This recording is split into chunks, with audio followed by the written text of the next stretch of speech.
Welcome to The Explainer. Today we're breaking down a critical analysis of the film Dhurandhar, which is based on a video by Dhurandhar.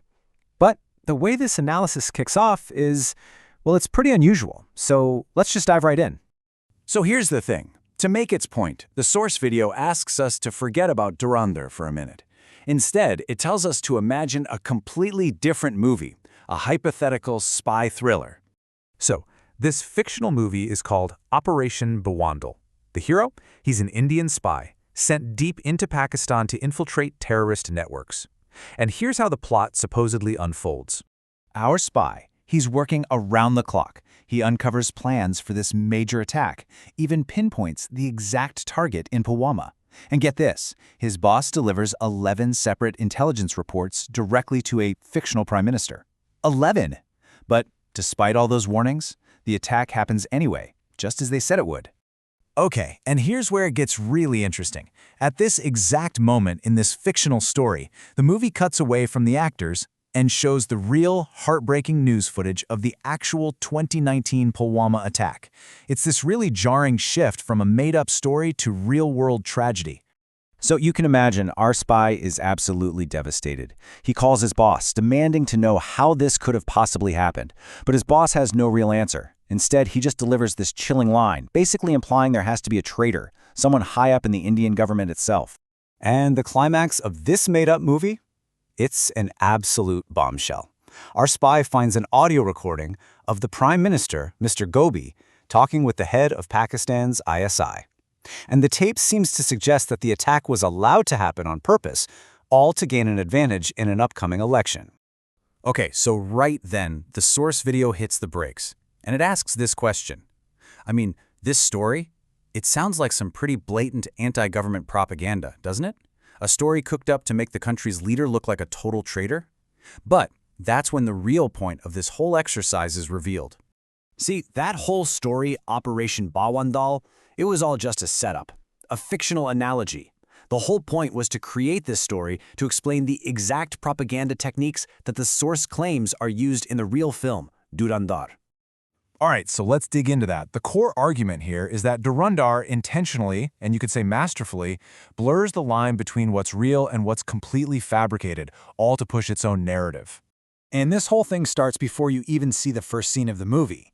The film's own trailer makes this claim, based on incredible true events. It primes you, the audience, to kind of lower your guard and accept that what you're watching is based in reality, even when, spoiler alert, it's about to veer into total fiction.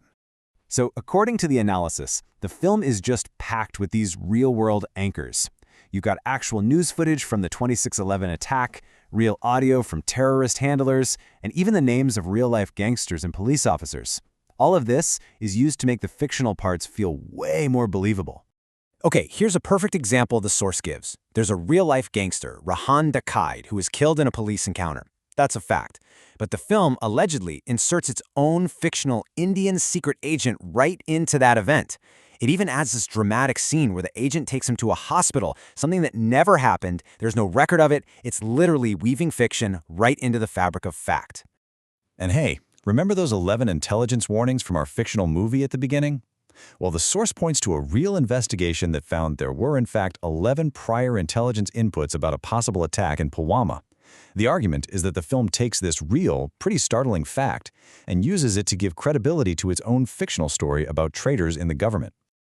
All right, so now the analysis goes even deeper. It starts to deconstruct the specific playbook, the methods it claims the film uses to not just tell a story, but to push a very, very specific political message.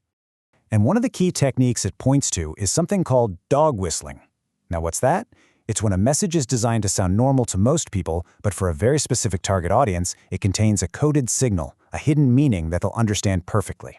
So the source gives a few examples of this, like why do the terrorists in the film only shout a religious slogan and never a nationalistic one? Or why is a heroic moment backed by a Hindu shloka instead of a more secular, patriotic phrase like Jai Hind? The argument is that these are all subtle us versus them messages that a certain part of the audience is meant to pick up on. And here's a really important point the analysis makes. Because Dhurandhar is actually a pretty slick, well-made, and engaging movie, its alleged propaganda is way more effective. It reminds you of that famous quote from Suzanne Sontag, who said that well-made propaganda is much more dangerous. Why? because a good movie can make a really questionable message go down a whole lot easier. Okay, so for the final part, the analysis kind of zooms out to look at the bigger picture. It starts asking questions about the responsibility of the artists who actually made the film and what kind of impact it has on society as a whole. And the source uses a very harsh metaphor to critique the actors in the film. It compares them to beasts of burden, saying their only job is to carry whatever load they're given. Doesn't matter if it's a script or an ad for a betting app. The critique is that they don't use their own critical thinking or really consider the consequences of what they're promoting. Another huge point of criticism is how the film handles violence. The source argues that it takes a real-life, monstrous gangster, this guy Rahman Dakaid, and it stylizes him, makes him seem cool. His brutal, violent acts are turned into something like a slickly edited music video. And this brings up a question that the source asks directly to us, the audience. Why do we enjoy watching this kind of extreme violence on screen? The suggestion is that maybe it's tapping into some kind of frustration in society, a sort of bloodthirst, and that filmmakers are cashing in on it. The analysis wraps up with this incredibly strong direct warning, aimed right at the film's director. It compares his work to Leni Riefenstahl, who was, Hitler's favorite filmmaker, the most infamous propaganda artist of the 20th century. It's basically saying that's how he'll be remembered in history. And that leaves us with this final, really provocative question, taken straight from the source. It's aimed at India's Prime Minister, and it asks, essentially, what happens to your legacy when the tables turn, when someone else is in power and uses these same filmmaking tricks against you? It's a powerful thought to end on, making you really question the long-term consequences of blurring that line between fact and fiction.